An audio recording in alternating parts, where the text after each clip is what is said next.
အမညီမလေးမရတော့ဘူးထင်တယ် ။ဟာမရပါလေညီမလေး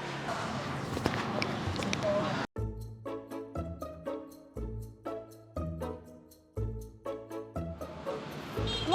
နေပွဲမှာအကြာကြီးဘာလဲလုံနေရတော့ ။အားသွင်းနေတာ ဘာလို့အားသွင်းတာလဲ ။လူကိုအားသွင်းနေရလေ ဟာအမကလည်းလူကစိုင်မှာရှိရဆိုတာလေလို့အားသွင်းဆရာမမလို့อ่ะ ။ဟာနင်မသိပါဘူး။မနေ့ကတော့ငါ့ကိုဆရာဝန်ကပြောလိုက်တယ်ဟာ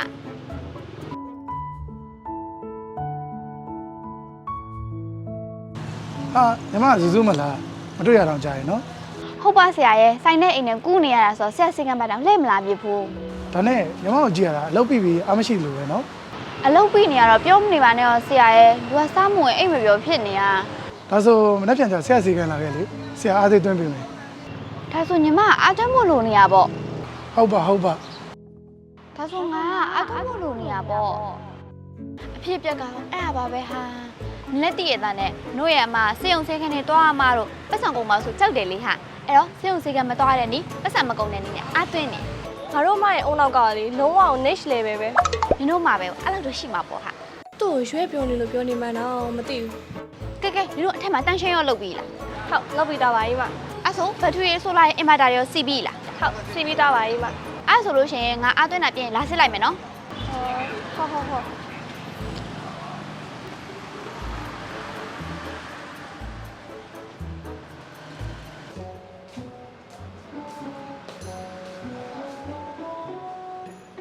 ဘာဖြစ်နေလဲ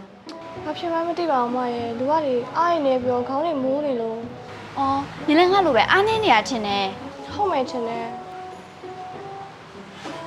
အတော်ပဲအခုမှနေခင်း12နာရီခွဲပဲရှိသေးရဲ့ဟာ။ပြင်မှာနေတော်ပူနေသေးရဲ့။အဲ့တော့နေပူထဲမှာ15မိနစ်လောက်တွားရလိုက် ရှင်ဘာဖြစ်လို့တွားရရမှာလဲ ။ဟောနေလည်းငါလိုပဲအားနေနေရလေ။အဲ့တော့အပြည့်တော့အောင်နေပူထဲမှာရက်လိုက်။အဲ့ဒါမှဆိုလာတွေအင်ဗာတာတွေလိုမျိုးအပြည့်ပြီးတော့ကောင်းကောင်းအလုပ်လုပ်နိုင်ပါလေ ဟုတ်မ